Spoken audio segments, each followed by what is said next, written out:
Bismillahirrahmanirrahim. Assalamualaikum warahmatullahi wabarakatuh. Perkenalkan, nama saya Indra Syahman Fauzi.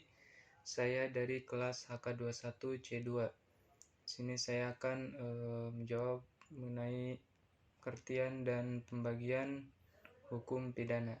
Sebelum memasuki inti apa itu hukum pidana, kita harus terlebih dahulu apa itu hukum, apa itu pidana. Nah, di sini hukum itu mengatur seluruh bidang kehidupan. Hukum mengatur seseorang sejak dari lahir, sejak di dalam kandungan sampai masuk dalam lahat. Oleh karena itu, paling tidak ada 9 pengertian hukum yang lazim dan dikenal masyarakat. Salah satunya ialah satu, hukum sebagai ilmu pengetahuan atau yang sering kita sebut yaitu ilmu hukum, yang berarti juga sebagai ilmu kaidah. Ilmu hukum adalah ilmu yang membahas hukum sebagai kaidah atau bagian dari sistem kaidah dengan dogmatik hukum dan sistematik hukum. Yang kedua yaitu tentang pengertian tentang pidana.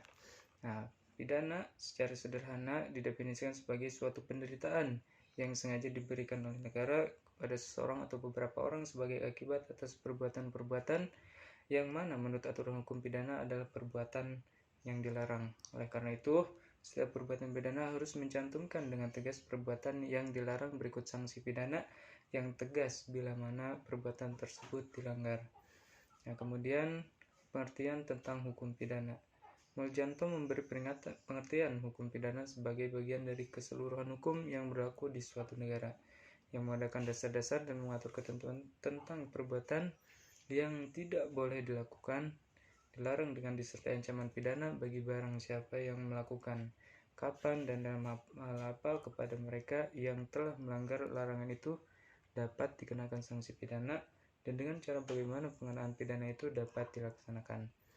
Nah, adapun pembagian hukum pidana, yang pertama yaitu hukum pidana material dan hukum pidana formil.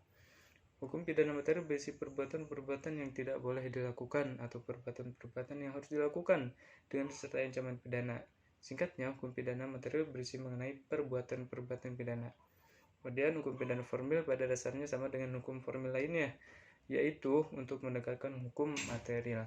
Dengan demikian, hukum pidana formil untuk menegakkan hukum pidana material.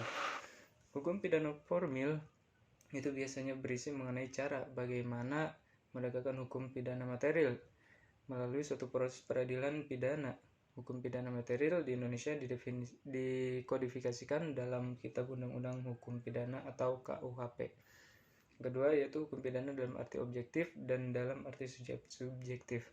Selain pembagian hukum pidana material dan formil, pembagian hukum pidana yang lain adalah pembagian hukum pidana objektif dan subjektif. Hazewenkai Suringa mendefinisikan hukum pidana objektif yang juga disebut sebagai jus penal sebagai perintah dan larangan yang pelanggaran terhadap larangan dan norma tersebut diancam pidana oleh badan yang berlaku.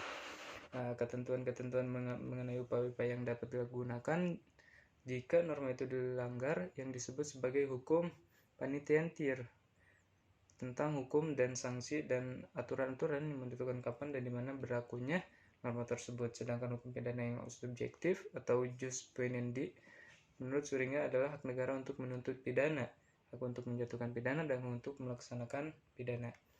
Ketiga yaitu hukum pidana umum dan hukum pidana khusus. Pembagian hukum pidana lainnya adalah hukum pidana umum dan khusus. Hukum pidana umum adalah hukum pidana yang ditujukan dan berlaku untuk semua warga negara sebagai subjek hukum tanpa membedakan kualitas subjek hukum tertentu. Nah, materi hukum pidana ini bersumber pada KUHP dan formil hukum pidana ini bersumber pada KUHP. Hukum pidana khusus adalah hukum pidana yang dibentuk oleh negara yang dikhususkan berlaku bagi subjek tertentu. Misalnya hukum pidana pada militer. Nah, kemudian yang keempat itu hukum pidana nasional dan hukum pidana lokal serta hukum pidana internasional.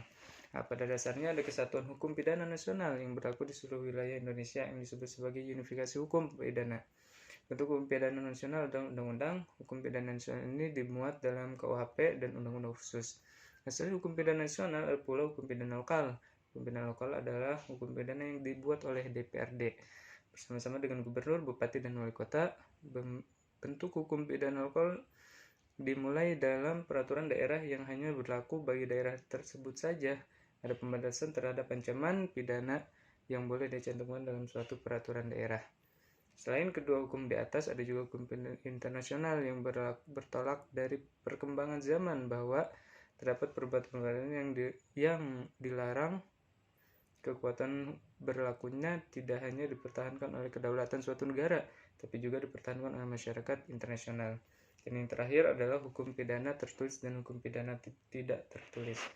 Pembagian hukum pidana ini jarang ditemukan karena sifat dan karakter hukum pidana pada dasarnya harus tertulis. Hal ini didasarkan pada asas legalitas dalam hukum pidana, dengan salah satu makna yang terkandung dalam asas legalitas tersebut adalah prinsip lex seripta, yang berarti aturan pidana khusus tertulis. Hukum pidana tertulis disebut juga dengan hukum pidana undang-undang yang terdiri dari hukum pidana kodifikasi yang tersebar di berbagai peraturan perundang-undangan. Hukum pidana yang dijalankan oleh negara adalah hukum pidana tertulis sebagai konsekuensi atas asas legalitas. Hukum pidana tidak tertulis disebut juga hukum pidana adat yang keberlakuannya dipertahankan dan dapat dipaksakan oleh masyarakat adat setempat. Mungkin itu saja yang dapat saya sampaikan dan dapat saya jawab. Mudah-mudahan dimengerti oleh teman-teman sekalian. Assalamualaikum warahmatullahi wabarakatuh.